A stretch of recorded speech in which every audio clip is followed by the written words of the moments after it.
bem-vindos, né? No Flamengo seriam bem-vindos reforços pontuais, como colocou o Pascoal, o reserva imediato ao Bruno Henrique, numa situação específica. Jogadores que viessem... Vai ter eliminatórias aí, hein? Desculpa aí, professor, até corroborando o que você está falando. Vai ter eliminatória, vai ter jogador que pode se lesionar, Deus o livre, né? Mas pode acontecer, e aí? São complementos, né, William? Você não vai dar todo esse dinheiro para um jogador que pode não ser titular. Eu já falei e insisto, não traria o Mendes se o Flamengo tem o Maia. Esses bobalhões de rede social aí ficam falando que a gente fala isso porque quer o mal do Flamengo, porque quer enfraquecer o Flamengo, nada disso. Se eu fosse administrador do Flamengo, entendo o Mendes na mão, o Maia na mão, eu não traria o Mendes por esse preço, por essa condição. E no caso do Kennedy, a mesma coisa. Se o Kennedy fosse o cara para o lugar do Bruno Henrique, que o Pascoal falou, eu até pensaria. Mas nessas condições, nesses valores, o Flamengo não precisa, o Flamengo não necessita. O Flamengo teria bem-vindos complementos. É diferente. Complemento a esse preço para não ser titular, muito obrigado, eu fico com o time que eu tenho. Ainda mais com o Renatão renatizando tudo aí. Fala, Ivana. Já chego em você, hein, Facinca? Eu vi que você pediu a palavra, já chego em você. Fala, Ivana. O Flamengo, assim, resumindo, não precisa gastar tanto dinheiro para ter reforço. Reforço é sempre bom, mas gastar tudo isso para ter reforço, num momento como esse financeiro, não, o Flamengo não precisa disso agora. É esse o ponto. Ô Facinca, sabe, aqui a gente tá conversando e a gente pensa mil coisas, né?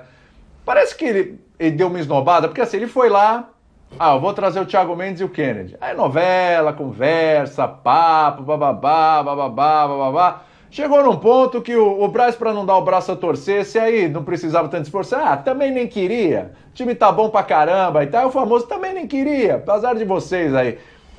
Deu uma esnobadinha? Mas essa diretoria do Flamengo tem esse tipo de característica, né? Eles são assim. Eles precisam estar por cima em qualquer situação, né? E por isso que a diretoria, essas pessoas que formam a diretoria do Flamengo, em todas as suas vertentes, são completamente antipáticas. São pessoas que não me causam nenhum tipo, por exemplo, de admiração e postura. Apenas admiração por montar um time muito bom, ponto. Agora, em questão desse tipo de situação, são pessoas que, por diversas, né, situações recentes, eles causam muito mais antipatia do que qualquer tipo de situação, né? Porque são os caras que querem estar por cima sempre. Agora, o que o Flamengo precisa em termos de reforços, na minha visão, jogadores que vão atuar na região, por exemplo, do Arrascaeta e do Everton Ribeiro. Jogadores de mais criação. Porque o Flamengo tem os reforços tanto para Bruno Henrique ou então para você ter um jogador mais agudo. Michael, Vitinho, entre aspas, fazem essa função, né? São atletas mais atacantes do que de criação. Mas quando perde o Arrascaeta, quando perde o Everton Ribeiro, se bem que hoje o Renato até tenta mudar a característica, tirando um pouco o Everton Ribeiro para tentar ter um time mais rápido com o Michael, mas o Flamengo não tem uma peça para esse setor. Não é Kennedy, muito menos o Thiago Mendes, né? Porque aí são jogadores mais para trás. Então, dessa linha intermediária para frente, um jogador de mais criação, de mais trato com a bola, o Flamengo não tem. Não tem no banco de reservas. E não é o Diego também, porque o Diego é um jogador que, como eu já disse, não pisa na área. Então, meia que não pisa na área, meia que não gosta de trabalhar, de finalizar, de decidir jogo, não adianta que ele não vai conseguir substituir o Arrascaeta porque ele faz todas essas funções. Então, se o Flamengo quisesse um reforço para esse tipo de posição, seria importante, seria muito bem-vindo. E talvez, aí, William, talvez, tá? Como eu não sinto muita firmeza no Isla, depois que ele veio, eu achei que o Isla poderia estar jogando já num outro ritmo e ainda não atingiu, principalmente defensivamente falando, até porque também ele nunca foi um grande defensor. E o Mateuzinho ainda me parece um pouquinho cru. Se o Flamengo quisesse buscar um lateral direito para chegar e jogar, é difícil achar, é claro, mas quisesse buscar essa posição, também seria bem-vindo ao Renato. Tem alguma contratação? O Facinho não, mas pelo que disse o Braz, pelo que disse o Braz, o time precisa do meio para frente. O Flamengo procura do meio Ele tá atrás do meio para trás. Do meio lá atrás. Ele tá lá do meio para trás, meio ele pra tá trás. feliz, tá felizão. E ele não do quer, meio, ele tem essa visão. Eu não vejo o Isla com essa bola toda, entendeu? Não, a gente acho pode... que Gente, a gente fala que precisa de um lateral direito, que precisa de um lateral esquerdo para reserva, que precisa de alguém para... Eu posso concordar com o Farcincani de um outro meia, mas esses jogadores são... Esse jogador, o meia especificamente, esse aí é peça rara no futebol mundial. O Flamengo tem duas... caríssimo. O Flamengo tem duas raridades jogando no futebol brasileiro. Duas raridades. O Palmeiras tem duas raridades jogando, o Rafael Veiga e o Gustavo Scarpa. São raros os jogadores dessas condições. São raríssimos, né? Tanto que o Zé Rafael foi recuado para segundo volante. O Flamengo recua o Diego para segundo volante. São jogadores raros, como o Nacho, como o Zaratio, como o Nacho, são jogadores raros. O Zaratio ainda vai evoluir, ele é muito novo. Né? Como o Nacho, que é um jogador que... tem aquele trato, o jogador inteligente que sabe acelerar o jogo, dar uma pisada na bola, parar, olhar e tal. E esse tipo de jogador é muito raro no futebol. O Flamengo tem duas raridades jogando no futebol. Mas o Flamengo está se sobressaindo porque o Renato não está inventando.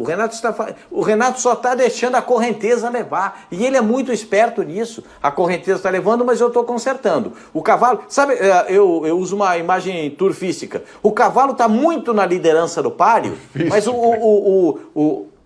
é turfística. Você não pode... O páreo disparou o páreo. Foi dada a largada para o 7º páreo, Cidade Jardim. O cara tá tão na frente, é o Albenzio Barroso, ó. O Albenzio Barroso, aqui, só no controle, só aqui, pá. E o cavalão lá na frente, e ele mas ele não larga a rédea, porque ele não pode largar. Ele tem que segurar para controlar a situação. É o Renato no Flamengo. Tá disparado. Então o que ele faz? Ele só vai controlando a rédea no cavalo. Só aqui, ó, só no controle, só e tal, e tá botando para chegar na ponta. Ou vocês acham que o Flamengo não vai chegar na ponta dos campeonatos? Ou vocês acham que o Flamengo não vai brigar pelo título brasileiro? Ou vocês acham que o Flamengo não é candidataço a ganhar a Libertadores da América? A não ser que aconteça uma catástrofe. E catástrofe no futebol pode acontecer. Perder 2, 3 jogadores titulares. Isso pode acontecer. Aí é catástrofe. Aí nem todos os times do mundo têm tantas reposições. Então por isso que o Renato disse... Diego lá no meio campo, para abrir o espaço atrás aqui nas minhas costas, eu fico parado e deixo ele trazer a bola para cima de mim. Né? Então é assim, posiciona, como é que fala? Preenche os seus espaços e deixa a bola com o Flamengo, natural. Né? Aí você põe o Jô para jogar entre os zagueiros. O Jô tá com dificuldade, ou eu tô errado, o Jô tá com dificuldade, tá com pouca mobilidade. Preserva o Jô, traz ele para próximo do seu time. Porque aí você não consegue nem dar essa possibilidade. O Jô e o Luan disputam a posição, né? Quando o Jô saiu, o Luan entrou. Não, eu vou dizer um negócio pra você. Vocês entenderam essa parte da entrevista do Silvinho, não? Eu tentei um intérprete, juro, eu tentei um intérprete, porque eu preciso melhorar o meu vernáculo a respeito de futebol. Eu preciso melhorar, todos nós precisamos. Mas eu confesso para vocês que tem hora que eu acho que o treinador passa ridículo. Quando ele começa a explicar, ele só pode jogar naquele terço do campo, ou naquele limite da linha que dá... Aí ele começa a passar ridículo. Na flutuação, né? Na flutuação. Ele começa a passar ridículo, porque ele começa a dizer que o jogador não joga nada. A hora que ele começa a encontrar esse tipo de situação, ele começa a dizer pro torcedor do Corinthians, ó, eu tenho esse cara aqui, mas ele não joga nada. Eu tenho esse cara aqui, mas eu não consigo colocá-lo para jogar porque ele não executa os movimentos e nem executa as jogadas que eu preciso. Então eu tenho que limitar o espaço dele. Aí passou vergonha. O treinador começa a passar vergonha e começa a mostrar que os jogadores que ele tem não são capazes de atuar naquilo que ele pensa de futebol. Desculpa aí, Breno, pode falar. E aí, só terminar os 50% dos jogadores.